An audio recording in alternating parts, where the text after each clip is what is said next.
우리의 구원자 되신 주님을 찬양하고 예배합니다.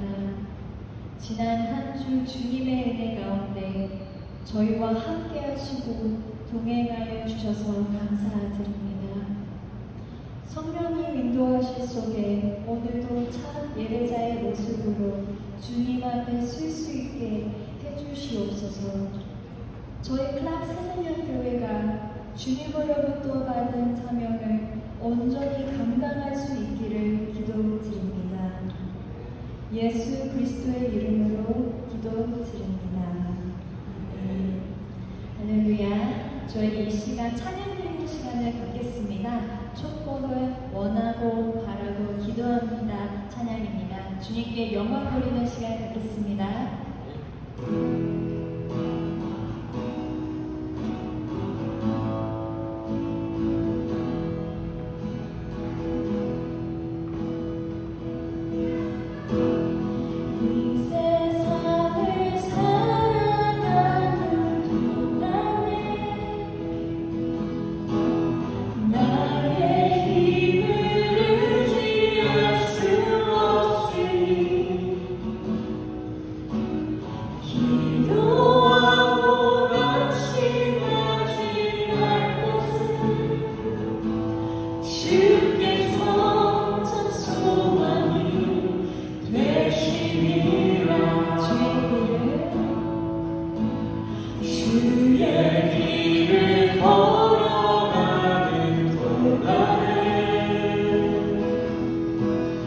세상에 거두지 할 수 없으니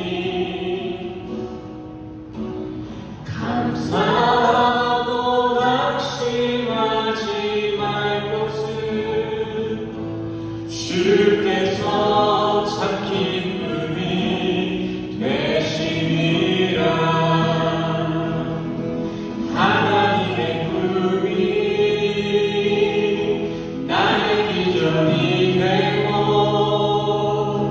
예수님의 성품이 나의 인격이 되고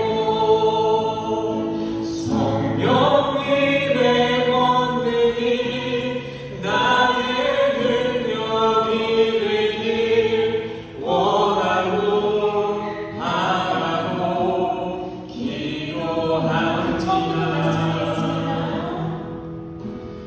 이 세상을 살아가는 동안에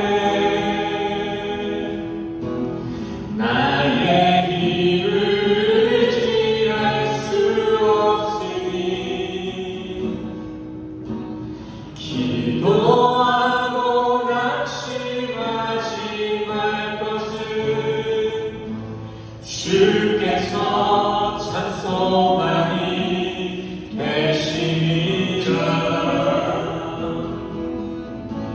주의 길을 걸어가는 동안에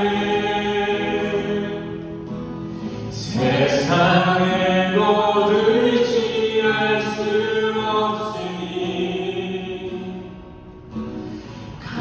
감사하고 낙심하지 말 것은 주께서 참 기쁨이 되시리라. 하나님의 꿈이 나의 기적이 되고 예수님의 성품이 나의 인격이 되고 성령님의 권능이 나의 능력이 되길 원하고 바라고 기도합니다. 하나님의 꿈이 나의 비전이 되고 예수님의 성품이 나의 인격이 되고 성령님의 권능이 나의 능력이 되길 원하고 바라고 기도합니다. 원하고 바라고 기도합니다. 십자가 십자가 내가 처음 볼 때에 나의 맘의 큰 고통 사라져 오늘 믿고서 내 눈 밝았네. 참 내 기쁨 영원하구나.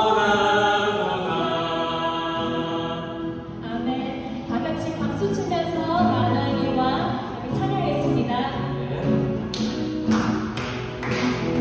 만왕의 내 주께서 내 고초하는 날 이 벌레 같은 날 위해 그 보혈을 렸네. 십자가 십자가 내가 처음 볼 때에 나의 맘의 큰 고통 사라져 오늘 믿고서 내 눈 밝았네. 참 내 기쁨 영원하다. 주 십자가 못 막히는 속죄함 아닌가. 그 분유함과 그 은혜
주가 주신 참된 기쁨도 헤아릴 수 없도다.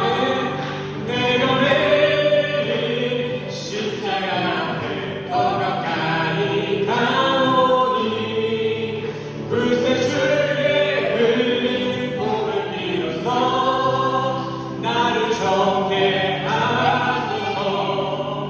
내가 매일 십자가를 더 가까이 가오니 불새 주의 흘린 복을 빌어서 나를 정케 하소서. 아멘. 바로 이어서 저희 다 같이 행복이라는 찬양을 같이 찬양하겠습니다.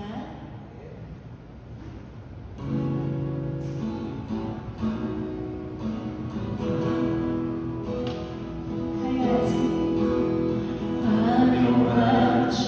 않아도 정결하게 사는 삶, 가진 것이 적어도 감사하며 사는 삶, 내게 주신 작은 힘 나눠주며 사는 삶, 이것이 나의 삶의 행복이라고.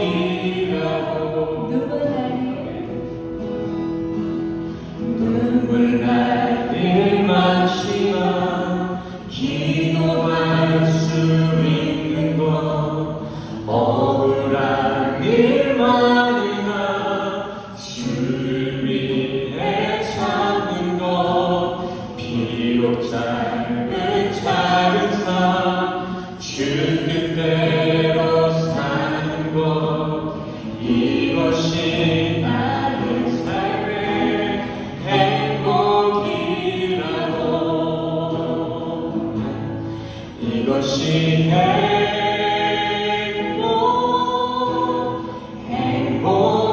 행복이라고. 세상은 알 수 없는 하나님 선물, 이것이 행복이라고.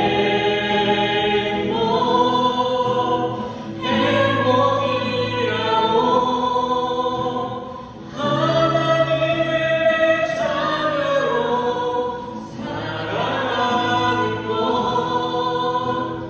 이것이 행복이라고. 처음 다시 하겠습니다. 화려하지 않아도 정결하게 사는 삶, 가진 것이 적어도 감사하며 사는 삶, 내게 주신 작은 힘 나눠주며 사는 삶, 이것이 나의 삶의 행복이라고. 이것이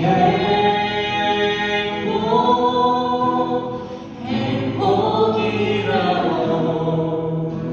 세상을 알 수 없는 하나님 선물, 이것이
여호와는 나의 목자시니 내가 부족함이 없으리로다.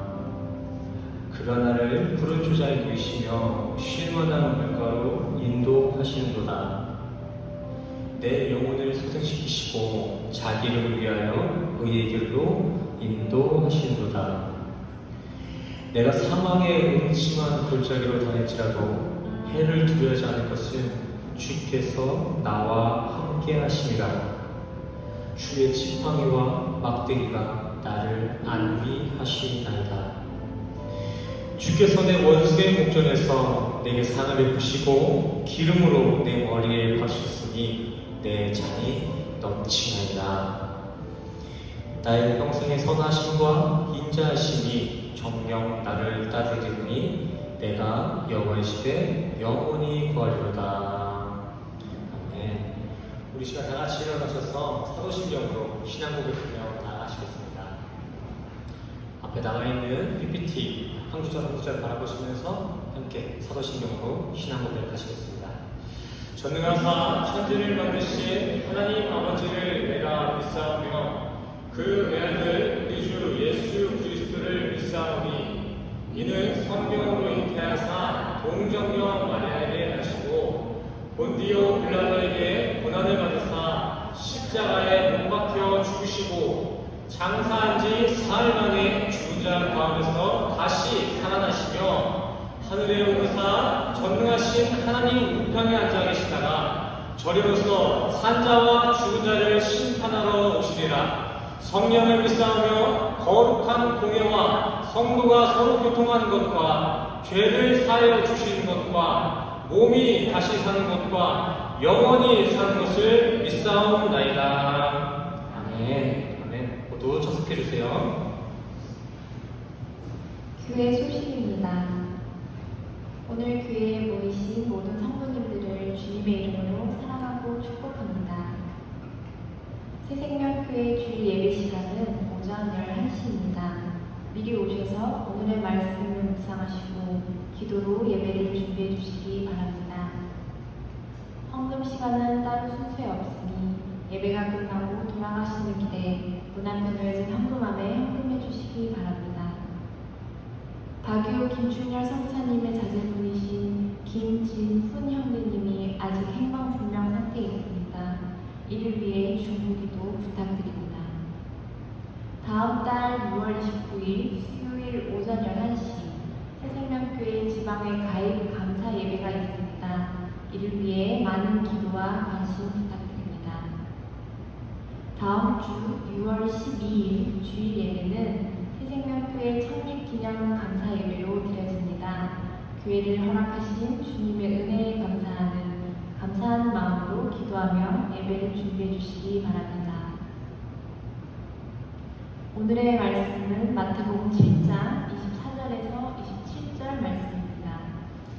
24절입니다. 그러므로 누구든지 나의 이 말을 듣고 행하는 자는 그 집을 반석 위에 지은 지혜로운 사람 같으리니 비가 내리고 창수가 나고 바람이 불어 그 집에 부딪히되 무너지지 아니하니 이는 주추를 반석 위에 모은 까닭이요. 나의 이 말을 듣고 행하지 아니한 자는 그 집을 모래 위에 지은 어리석은 사람 같으니 비가 내리고 창수가 나고 바람이 불어 그 집에 부딪히며 무너져 그 무너짐이 심하니라.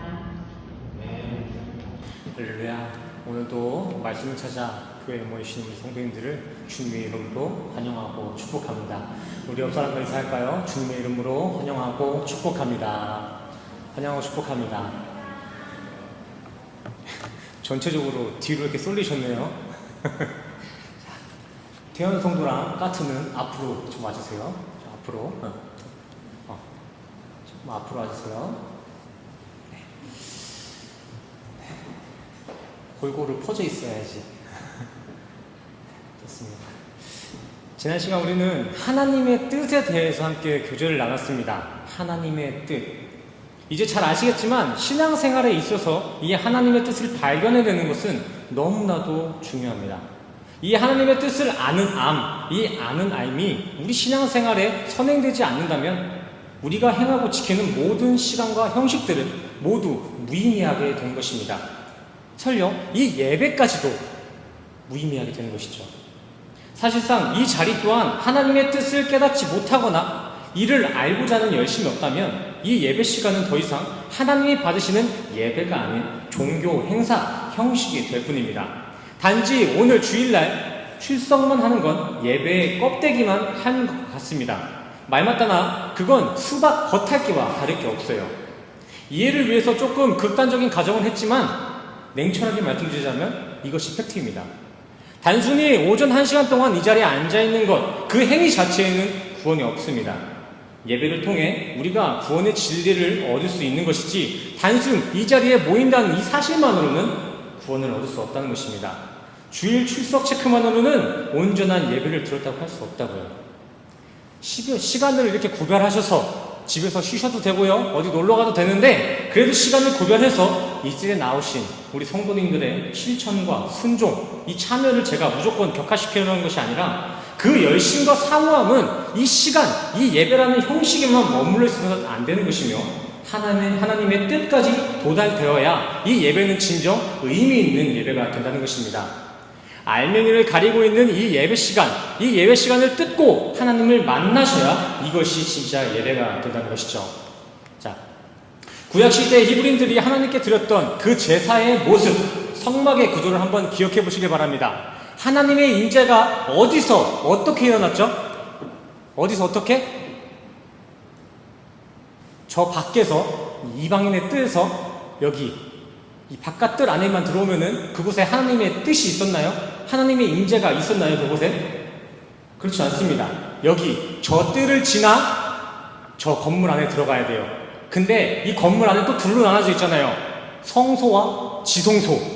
그렇게 우리는 성소를 지나서 성소와 지성소를 나누는 그 휘장을 지나 또 지성소까지 이르러서야 저때 하나님의 임재를 경험할 수 있었던 것입니다. 이렇게 저 예배 자체에 하나님의 임재가 있었던 것이 아니라 지성소까지 이르러서야 이 모든 제사의 과정이 합력되어 선이 되었던 것이지, 지성소에 이르지 못하면 이 형식들은 다 껍데기에 불과했습니다. 물론 제사 제도라는 것은 구약 때 이미 다 사라졌지만 제사를 통해 우리에게 주신 예배의 이 원리는 똑같이 이 현대 예배에도 적용되어져야 합니다. 이게 그저 잠깐 있다가 없어진, 폐해져버린 옛날 이야기가 아니라 이 성막의 구조 자체가 오늘날 예배까지 적용되어야 될 그 진리의 그림자이며 상징이잖아요. 그때 제사의 원리는 그렇기 때문에 오늘 예배에도 동일하게 적용이 되어야 됩니다. 그저 이 세상이라는 사회 구성원들과 구별되어진 이 교회 건물에 들어오기만 하면 하나님의 임재를 경험할 수 있는 것이 아니라 휘장으로 찢겨 죽으신 예수 그리스도를 붙잡고 그 예수의 담력으로 신령과 진정된 예배에 임할 때 그곳에 하나님의 임재가 있다는 것입니다. 그냥 이 자리에 왔다고 해서 예배를 온전히 드렸다 말할 수도 없고요, 이곳에 하나님의 임재가 있었다라고 말할 수 없다는 것이죠. 우리 인간은 결코 이 예수님의 담력이 없이는 작은 순서 하나하나조차 성공시킬 수가 없습니다. 디모데후서 2장 3장 5절 말씀에 경건은 있으나 경건의 능력을 부인한다는 말이 바로 이러한 것입니다. 우리는 예수 없이 그냥 형식만 갖춰진 예배, 그리스도의 능력이 상실되어진 종교 행사에서 뒤돌아서야 합니다. 메타노이아, 예수를 붙잡고 그 형식의 예배에서 뒤돌아서야 되는 것이죠. 예수가 없는 화려한 예배는 회칠한 무덤일 뿐입니다. 반짝이는 무덤일 뿐이에요. 거기서 우리는 벗어나야 됩니다. 암만 형식에서만 열심을 부리고 혈기를 부린다 해도 그곳에는 구원이나 어떠한 진리도 발견할 수 없습니다. 지난주에 본문에 예수님께서 이를 두고 책망하셨습니다. 마태복음 7장 21절입니다. 나더러 주여 주여 하는 자마다 천국에 다 들어갈 것이 아니요 다만 하늘에 계신 내 아버지의 뜻대로 행하는 자라야 들어가리라. 아멘. 그저 자신의 편의에 맞게 주여 주여만 외치며 구색 맞추게 하는 형식적인 부르짖음은 하나님의 뜻을 행하는 것이 아니라는 것입니다. 그거 가지고선 천국에 못 들어간다는 거예요. 우리는 예배의 행위나 형식이 아닌 하나님의 뜻을 행하는 행함이 있어야 천국에 들어갈 수 있을 줄 믿습니다. 여기서 이 하나님의 뜻, 이 하나님의 목적이 무엇인지 기억하시나요? 제가 하나하나 다 정리해 드렸잖아요. 하나님의 뜻, 이 하나님의 목적이 무엇이었죠? 성도의 거룩입니다. 성도의 거룩. 데살로니가전서 4장 3절 말씀. 하나님의 뜻은 이것이니 너희의 거룩함이라. 아멘. 그렇다면 성도의 거룩함이란 무엇일까요? 거룩이 어떻게 우리 성도들에게 증거될까요? 거룩 눈에 보이지도 않잖아요. 어떻게 우리에게 증거될까요? 데살로니가전서 5장 16절입니다. 5장 16절에서 18절까지. 항상 기뻐하라. 쉬지 말고 기도하라. 범사에 감사하라. 이것이 그리스도 예수 안에서 너희를 향하신 하나님의 뜻이니라. 아멘. 저기 잘 나와 있죠? 여기서 기뻐하라는, 저 기뻐하라는 감정 안에는 유복하다, 행복이라는 의미도 내포되고 있다는 것을 기억해 주시기 바랍니다. 그렇게 참 복되신 예수 그리스도와 항상 동행하는 것, 그렇게 거룩의 주체이신 하나님의 영역 안에 거하여서 거룩의 객체로서 항상 기뻐하고 예배하고 감사하는 것, 이것이 하나님이 말씀하신 하나님의 뜻이며 성도의 거룩인 줄 믿습니다. 이 예배 자리에는 반드시 이러한 그리스도와의 연합의 거룩함이 있어야 된다는 것입니다. 그리스도와 연합된 거룩, 하나님의 영역에 속한 성도님들의 예배, 예배의 알맹이인 거룩이 상실된 채 그저 시간만 채워나가는 것은 아까 보여드렸던 것 같이 수박, 겉핥기와 다를 게 하나도 없습니다. 예배는요, 마냥 많이 드리고 자주 드린다고 해서 그게 대수가 아닙니다. 그거 전부 다 수박, 겉핥기가 될 수 있습니다. 구원에는 출석에 마일리지가 없습니다. 뭐 쌓이는 것도 없어요. 0.1%씩이라도 쌓이면은 마냥 많이 들으면 되겠지만 그런 게 없다고요. 마일리지 제도가 아닙니다. 이 자리에서 예수님을 못 만나면은 암만 예배를 많이 드려도 그것은 말짱 꽝이라는 것이죠.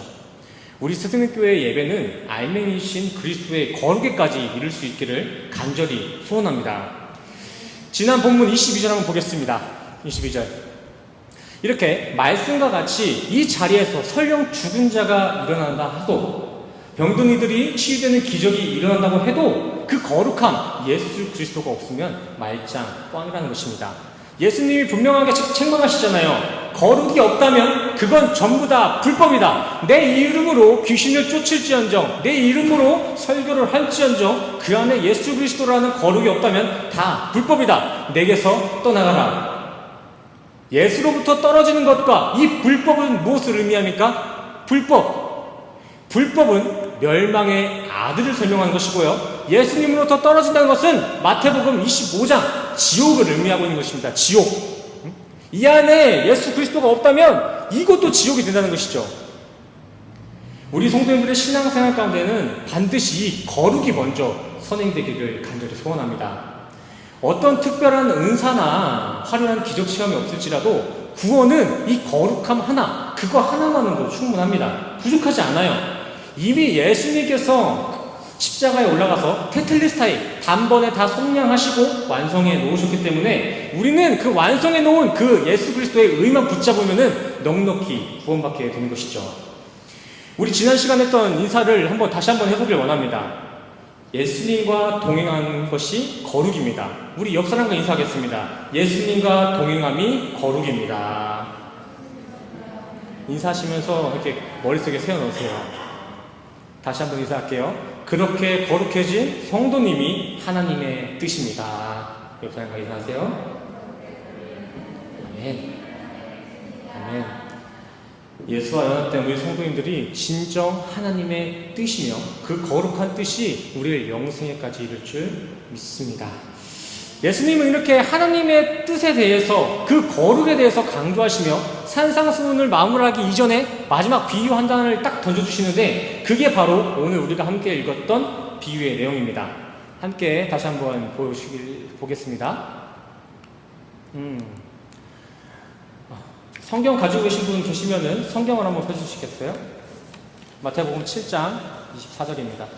같이 읽고 다시 시작하겠습니다. 마태복음 7장 24절부터 27절까지 다시 한번 읽어보고 오늘 설교 시작하겠습니다. 성경이 없으신 분들은 음성을 따라와 주시기 바랍니다. 그러므로 누구든지 나의 이 말을 듣고 행하는 자는 그 집을 반석 위에 지은 지혜로운 사람 같으리니 비가 내리고 창수가 나고 바람이 불어 그 집에 부딪히되 무너지지 아니하나니 이는 주추를 반석 위에 놓은 까닭이요 나의 이 말을 듣고 행하지 아니하는 자는 그 집을 모래 위에 지은 어리석은 사람 같으리니 비가 내리고 창수가 나고 바람이 불어 그 집에 부딪힘에 무너져 그 무너짐이 심하리라. 아멘. 오늘 비유에는요 2가지의 종류의 집이 나옵니다. 첫 번째 반석 위에 지은 집, 두 번째 모래 위에 세워진 집. 또 이 두 집은 또 어떠한 대상을 비유하고 있는 것이죠. 첫 번째 반석 위에 지은 집은 하나님의 말씀을 듣고 행한 이들을, 그 순종한 이들을 비유하고 있는 것이고, 두 번째 모래 위에 세워진 집은 하나님의 말씀을 듣고도 행하지 아니한 불순종을 비유하고 있는 것입니다. 근데 여기서 이 행함의 영역은 어디까지일까요? 어디까지 우리가 행해야 될까요? 무엇이 행해야 될 그 바운더리일까요?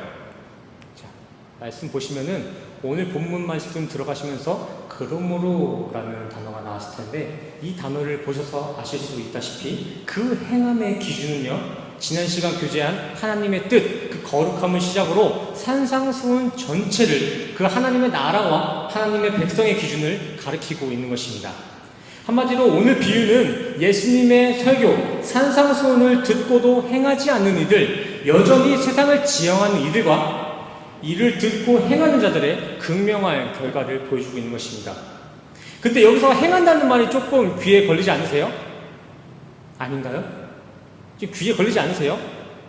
제가 매 예배 시간 때마다 행위구원은 거짓 복음이라고 설교드리고 또 당장 지난 시간에만 봐도 제가 행위나 형식은 껍데기일 뿐이라고 그거 가지고는 구원에 못 간다고 이렇게 말씀드렸는데 또 이 행함을 오늘은 또 강조하고 있습니다. 이런 부딪힘이 있으셔야 돼요. 설교를 제대로 들으셨다면은. 우리는 이 분별력을 갖고 있어야 됩니다. 행함이라는 것과 이 행위라는 이 둘의 차이를 알 수 있는 그 분별력. 무엇이 어떻게 했을 때 그 행위가 불순종이 되고 불법이 되고 무엇이 행함이 되고 그 행함이 하나님이 명령하신 그 행함이 되는지 우리는 분별해서 이렇게 순종할 필요가 있습니다. 제가 먼저 항상 제가 주의를 요했던 그 행위라는 것은 문법적인 차원으로 다가가자면 능동적인 것입니다. 능동적인 것. 내가 주체가 되어서 내가 스스로 어떤 것을 행해내는 것을 행위라고 합니다. 행위. 자력에 격발된 행위. 하지만 오늘 성경이 말하는 행함이란 수동적인 행함입니다. 무엇인가 이끌려 어떠한 상태가 된 것, 무엇인가 의하여 어떠한 결과를 맞이한 이러한 수동적인 개념의 행함을 얘기하는 것이죠. 타력에 의한 견인. 한마디로 오늘 비유는요, 하나님이 말씀하신 그 거룩, 하나님의 뜻의 견인, 그리고 내가 주체가 되어서 자체적으로 내놓는 그 행위를 구별하고 있는 것입니다. 그저 어떤 변화가 있냐 없냐, 행위가 있냐 없냐가 아니라 복음을 듣고 어떤 유의 액션을 취하는가, 그게 능동적인가 그게 수동적인가, 이 구분을 두고 지금 말씀하고 계신 거예요. 같은 복음을 전해도 누구는 복음으로 인해 자기 부인이 흘러나오고요, 누구는 그 복음조차도 능동적인 행위의 수단으로 사용하여서 능동적인 자기의 자기의 행위를 자랑한다는 것입니다. 당장 실제적인 좋은 예가 있죠. 간디입니다. 간디. 저 간디 선생은 힌두교 사람인데 산상수훈을 너무 사랑했습니다. 산상수훈을 정독하다 못해 매일 아침 한 번씩 꼭 산상수훈을 읽었다고 이렇게 전해지고 있죠. 매일 품에 안고 살았대요. 근데 그렇게 산상수훈을 품에 끼고 살았던 그 간디가 결국 내어놨던 것은 산상수훈이 바라는 바가 아니었습니다. 산상수훈이 말하는 것은 행함인데 간디는 산상수훈을 그렇게 사랑했는데 행위만을 내려놨습니다. 도덕 윤리적인 차원에서의 착한 일, 성령이 아니라 예수님께서 하신 그 일들만, 그 착한 일로 천국에 가겠다는 자기 의지, 능동적인 행위만 뱉어냈다는 것이죠. 같은 맥락으로 5년 전쯤에 대해스님이라는 저 스님이 산상수훈이라는 영화까지 만들어서 산상수훈을 찬양했는데 거기서도 똑같이 자기들 수준의 행위를 강요하고 있더라고요. 산상수훈의 진리는 예수 이외의 모든 것은 다 헛되다. 타 종교인들은 천국 근처에도 못 올 거라는 그 지옥의 선포인데 그들은 그러한 진리도 모르고 그렇게 비싼 돈 주고 영화까지 만들고 있더라고요. 이게 예수님께 책망받을 이들의 모습입니다. 하나님의 뜻, 그 산상수훈의 진리는 알지도 못한 채 그저 주여 주여 반복하며 외치는 외식적인 이들의 신앙, 껍데기만 붙잡고 찬양하는 이들, 이게 다 지옥에 던져질 불법을 행하는 자들입니다. 물론 산상수훈 또한 저들이 말하는, 세상에 말하는 그 선한 행위를 내포하고 있습니다.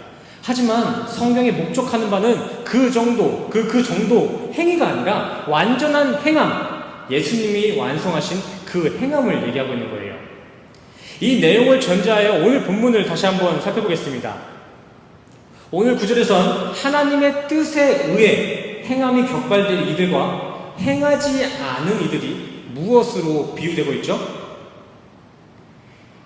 홍수와 태풍이 일어도 끄떡없는 반석 위에 세워진 집과 무너짐이 심한 모래 위에 지은 집으로 비유되고 있습니다.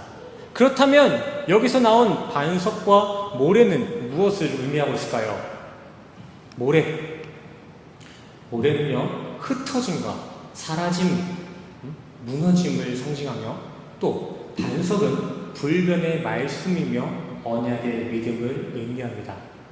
맞습니다. 예수님이 산상에서 설교하신 그 거룩함이 믿음으로 기초된 집, 곧 거룩함에 의해 행함을 고백하는 우리 성도들의 수동적인 신앙은 결코 무너지지 않습니다.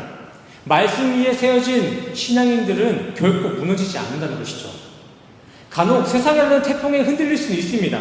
하지만 반석 위에 세워진 신앙인들은 결코 무너지진 않습니다. 이러한 말씀이 있는데도 많은 사람들은 이러한 핑계를 댑니다. 코로나 때문에 예수님의 손을 놓쳤다. 코로나 때문에 잘하고 있었던 신앙생활에 퇴보를 맞이하고 있는 것 같다. 실제적으로도 코로나 이후 1년간 120만 명이 교회의 등을 돌렸다고 합니다. 교회 성도들 중 120만 명이 1년 동안 교회를 등 지었다는 것이죠. 저는 그런 분들께 한번 묻고 싶습니다. 정말 코로나가 그 성도님들의 신앙을 퇴교시켰을까요? 정말 코로나 때문에 예수님 손 놓쳤던 게 맞았을까요? 그럼 요즘에 또 변이 바이러스가 나온다고 하고 또 원숭이 두창이 얘기가 나오는데 그럼 그때마다 한 번씩 신앙인들은 120만 명씩 아니 200만 명씩 이렇게 차차 줄어들게 될까요? 우리 성도님들께도 한번 여쭤보고 싶습니다. 저렇게 비가 오면 비가 오는 대로 바람이 불면 바람이 불 때마다 신앙의 집이 하나씩 무너지는 것, 이게 진짜 복음 위에 세워진 신앙이 맞을까요? 정말 코로나면 코로나대로, 환경이면 환경인대로 그것들이 정말 성도님의 신앙을 퇴보시킬 수 있을까요? 정말 코로나라는 이 질병 하나가 우리의 손을 붙잡고 있는 예수님의 손을 끊어낼 수 있을까요? 그렇게 상황에 따라 무너지는 그런 연약한 집은 다른 솔루션이 필요합니다. 비는 왜 내리는 거냐, 바람은 왜 부냐고 이렇게 자연을 원망할 게 아니라 먼저 그 이전에 정말 내가 집을 똑바로 지었는지, 정말 내가 튼튼한 그 반석 위에 신앙의 집을 지었던 게 맞았는지 확인해 볼 필요가 있다는 것입니다. 내가 코로나 이전엔 정말 하나님의 손을 제대로 붙잡고 있었던 게 맞았는지, 내가 정말 신앙생활을 잘 하다가 코로나 때문에 신앙이 퇴보된 게 맞는지, 아니면 자신의 신앙이 애초에 이미 흔들려 있던 상태는 아니었던 건지 한번 진지하게 고민해 볼 필요가 있습니다. 사람들은 흔히 이런 말 합니다. 술이란 것은 그 술이 사람을 실수하게끔 짐승을 이렇게 변하게 만드는 게 아니라 숨겨둔 그 야성이 술을 타고 짐승으로 나오는 거라고, 이런 얘기를 많이 합니다. 술 먹고 나서가 진짜 그 사람의 모습이라고, 그게 본성이라고. 우리도 지금 우리 안에 깊이 자리 잡고 있는 게 무엇인지 한번 진지하게 고민해 봤으면 좋겠습니다. 정말 내 집, 내 신앙은 어디에 서 있는지, 내 집이 서 있는 곳이 반석인지 모래인지 확인해 보시길 바랍니다. 단순히 드러나는 그 업적들이 많다고 해서 나는 반석 위에 있겠지라는 안일하게 그렇게 안심할 때가 아닙니다. 오늘 무너지는 집에 사용된 그 모래 또한도 그 수는 셀 수 없이 많았습니다. 허나 태풍이 오고 홍수가 나면 그 모래는 수가 적든 많든 모두 흩어져 사라져 버립니다. 모래와 같은 이 육의 업적 위에 세워진 신앙은 그 무엇이 되었든 그 양에 무관하게 모두 무너진다는 것이죠. 또 우리가 기억해야 될 것은 오늘 비유에 나온 홍수와 태풍은 단순히 고난과 시련만을 의미하는 것이 아니라 어떠한 재해의 그 멸망의 심판으로 기록되고 있다는 것입니다. 성경이 말하는 그 비와 창수, 이것은 그냥 조금 힘듦과 시련과 고난만을 얘기하는 것이 아니라 지금 멸망의 심판으로서 지금 우리에게 메시지하고 있다는 것이죠. 곧 말씀 위에 세워지지 않는 모든 것들은 다 심판대 앞에 흩어져 멸망하게 된다는 것입니다.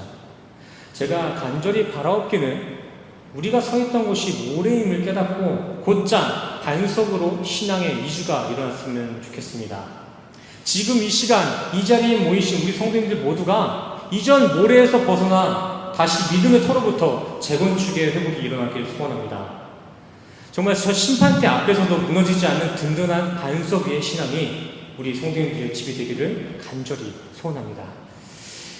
오늘 설교가 단순히 신앙생활 좀 똑바로 해라, 그러다 지옥 간다라는 협박이 아니라 이미 반석에 있었던 그 튼튼한 신앙인들은 더 단단한 언약의 끈으로 묶여지고 행여 연약한 모래와 같은 신앙의 집을 지었던 성도님들은 이 자리에서 다시 한번 새롭게 말씀과 믿음을 기초하여 신앙의 집을 든든히 세워가는 그 회복의 통로가 되었으면 좋겠습니다.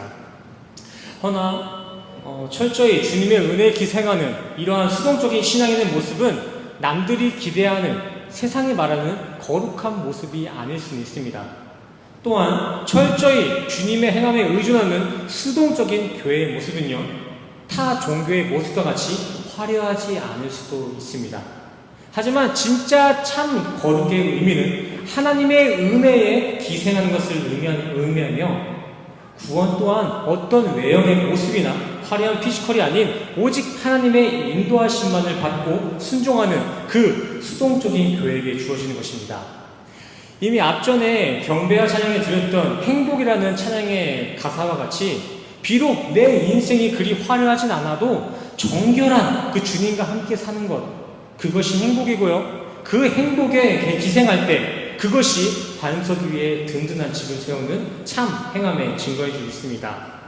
이러한 구원의 소망과 행복의 집이 우리 성도님들께 든든히 세워지시기를 간절히 소원합니다.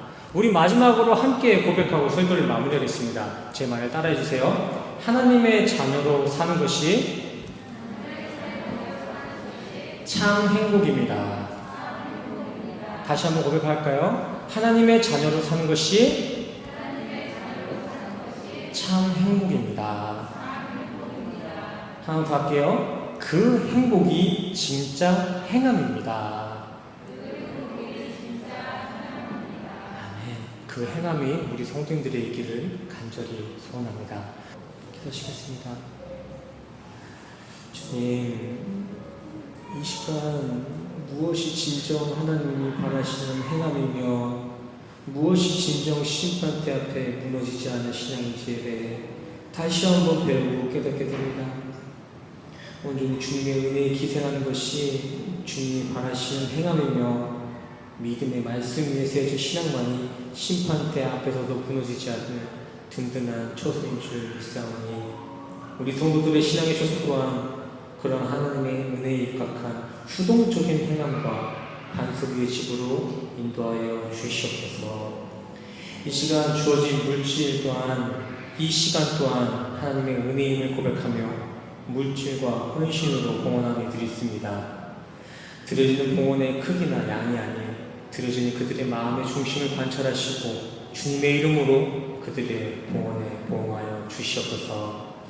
주님, 우리 성도들 다시 한 주간을 살아갑니다. 다시 세상에 나아가 한 주간을 살아가게 됩니다. 주어진 이 한 주가 세상의 기준에 만족되지 않고 생각보다 화려하지 못한 한 주가 될지라도 하나님의 자녀로 살아가는 모든 시간이 최고의 행복임을 잊지 않게 하시고 그 행복을 깊이 들이며 살아갈 수 있는 행복한 성도의 한 주 될 수 있도록 주님 인도하여 주시옵소서. 우리의 삶에 깊이 함께 하실 주님의 은혜에 감사드리며 예수 그리스도 이름으로 간절히 기도드렸습니다. 네. 함께 축도하시겠습니다. 지금은 우리 예수 그리스도의 은혜와 십자가에서 확증하신 주님의 사랑과 하나님의 영이신 성령의 교통하심이 반석 위에 집을 짓기 위해 이 자리에 모이신 모든 성도님들의 머리머리 위에 지금으로부터 영원까지 함께 하시기를 간절히 축원합니다.